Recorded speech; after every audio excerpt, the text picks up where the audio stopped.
আদর্শবান স্ত্রীর বৈশিষ্ট্য এটা নয় যে স্বামীর আনিত কোনো জিনিসকে সে অপছন্দ করে। শুধু তাই নয়, শুকরিয়া আদায় করে না, শুধু তাই নয়, ওয়াহিয়া লা তাস্তাগনি আনহু।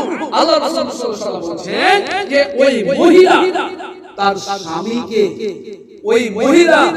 স্বামীকে স্বামী হিসেবে মান্যতা দেয় না, প্রাধান্য দেয় না, অগ্রাধিকার দেয় না, সম্মান করে না। তার স্বামীকে তার নিজের জন্য সম্পূর্ণ মনে করে না। এই যে সম্পূর্ণ মনে করে না, এই যে অপর স্বামীর দিকে তাকিয়ে থাকে, অপর স্বামীর আনার কোন জিনিসকে পছন্দ করে, নিজের স্বামীর কোন জিনিসকে পছন্দ করে না। এই স্ত্রীকে, এই স্ত্রীর দিকে আল্লাহ রাসূল সাল্লাল্লাহু আলাইহি ওয়াসাল্লাম বলেন যে এই স্ত্রীর দিকে আল্লাহ তাবারক ওয়া তাআলা রহমতের দৃষ্টিতে ঘুরে তাকাবেন না, তাকে ক্ষমা করবেন না।